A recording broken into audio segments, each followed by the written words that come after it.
ഹരേ കൃഷ്ണ. മാധവത്തിലേക്ക് എല്ലാവർക്കും സ്വാഗതം. ജീവിതത്തിൽ എത്ര പ്രശ്നങ്ങൾ ഉണ്ടായാലും ഈ ഒരു നാമജപം മതി. മനസ്സിൽ സമാധാനമില്ലാത്ത സമയങ്ങളിൽ, ഭയവും വിഷമങ്ങളും നിറഞ്ഞ നിമിഷങ്ങളിൽ ലക്ഷക്കണക്കിന് ഭക്തർ ആശ്രയിക്കുന്നത് വിഷ്ണു സഹസ്രനാമമാണ്. വിഷ്ണു സഹസ്രനാമം വായിക്കുന്നതിൻ്റെ പ്രയോജനങ്ങൾ എന്തൊക്കെയാണെന്ന് ചിന്തിച്ചിട്ടുണ്ടോ?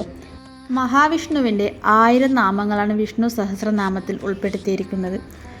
ശംഖുചക്രഗദാധാരിയായ മഹാവിഷ്ണുവിൻ്റെ ആകെ രൂപത്തെ വർണ്ണിക്കുന്ന വിധത്തിലാണ് ചിട്ടപ്പെടുത്തിയിരിക്കുന്നത്. കാര്യസിദ്ധിക്കും വിജയത്തിനും ഉത്തമമായ മന്ത്രമാണ് വിഷ്ണു സഹസ്രനാമം. ഇത് അറിയാതെ ചൊല്ലിയാൽ പോലും ഗുണഫലങ്ങളുണ്ട്. അർത്ഥം അറിഞ്ഞു ജപിക്കുന്നത് കൂടുതൽ നല്ലതെന്നേയുള്ളൂ. ഭക്തി, ഭഗവാനിലുള്ള വിശ്വാസം, അതാണ് മുഖ്യമായും വേണ്ടത്.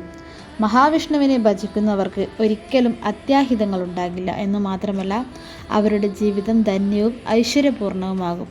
കർമ്മദോഷങ്ങളെല്ലാം വിഷ്ണു സ്മരണ കൊണ്ട് അകലും.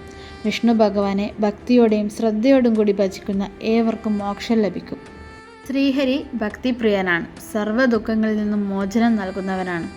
നിത്യജപം എല്ലാ പാപങ്ങളെയും നശിപ്പിക്കും. ജീവിതത്തിൽ സമാധാനവും ഉണ്ടാകും. തടസ്സങ്ങൾ നീങ്ങും. സമ്പത്ത്, സമൃദ്ധി കൈവരിക്കാൻ സാധിക്കും. രോഗങ്ങൾ അകലും. ആരോഗ്യവും ദീർഘായുസ്സും നൽകും. നിങ്ങൾ ഉറക്കമില്ലായ്മ അനുഭവിക്കുകയാണെങ്കിൽ, എല്ലാ രാത്രിയിലും ഉറങ്ങുമ്പോൾ മോശം സ്വപ്നം കാണുകയാണെങ്കിൽ, നിങ്ങളുടെ മനസ്സിൽ ഒരു ഭയമുണ്ടെങ്കിൽ, അവയെല്ലാം ഇല്ലാതാക്കാൻ വിഷ്ണു സഹസ്രനാമം പാരായണം ചെയ്യുന്നത് നല്ലതാണ്. ഇത് വായിക്കുന്നത് മനസ്സിനെ ശാന്തമാക്കുന്നു.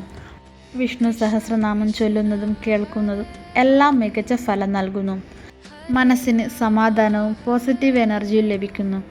ഭയം, മാനസിക സമ്മർദ്ദം കുറയാൻ സഹായിക്കുന്നു. വീട്ടിൽ ഐശ്വര്യവും ശാന്തിയും വർദ്ധിക്കുന്നു. വിഷമ സമയങ്ങളിൽ ആത്മവിശ്വാസം നൽകുന്നു. ഏകാഗ്രതയും ഓർമ്മശക്തിയും മെച്ചപ്പെടുത്താൻ സഹായിക്കുന്നു.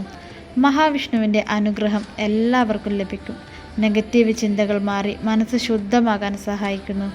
വിഷ്ണു സഹസ്രനാമത്തിൻ്റെ ശക്തി അനുഭവിച്ചവർ ഒരുപാട് പേരുണ്ട്. പലരുടെയും ജീവിതം മാറ്റിയ ദിവ്യ ജപമാണ് വിഷ്ണു സഹസ്രനാമം. ദിവസവും വിഷ്ണു സഹസ്രനാമം പാരായണം ചെയ്യാൻ സാധിക്കാത്തവർ മഹാവിഷ്ണുവിന് പ്രധാനപ്പെട്ട ദിവസമായ വ്യാഴാഴ്ച ദിവസം പാരായണം ചെയ്യുക. ശ്രീരാമ രാമ രാമേതി രമേ രാമേ മനോരമേ സഹസ്രനാമ തത്തുല്യം രാമനാമ വരാനനേ ഓം നമ ഇതി. ഒരിക്കൽ പാർവതി ദേവി ശ്രീ പരമേശ്വരനോട് ചോദിച്ചു, ദീർഘമായ വിഷ്ണു സഹസ്രനാമം പണ്ഡിതനായിട്ടുള്ളവർക്കല്ലേ നിത്യവും ചൊല്ലാൻ കഴിയൂ? സാധാരണക്കാർക്ക് എന്നും ചൊല്ലുവാൻ ബുദ്ധിമുട്ടല്ലേ? വിഷ്ണു സഹസ്രനാമ പുണ്യം സാധാരണക്കാർക്ക് എത്തുന്നത് എങ്ങനെയെന്ന്.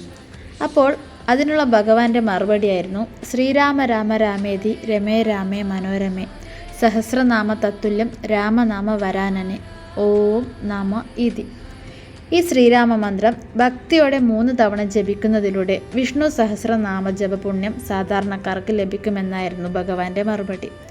രാമനാമം ജപിക്കുമ്പോൾ ശിവചൈതന്യവും വിഷ്ണു ചൈതന്യവും ഒരുപോലെ ലഭിക്കും. ശ്രീ മഹാവിഷ്ണുവിൻ്റെ അനുഗ്രഹം എല്ലാവർക്കും ലഭിക്കട്ടെ. ഓം നമോ നാരായണായ.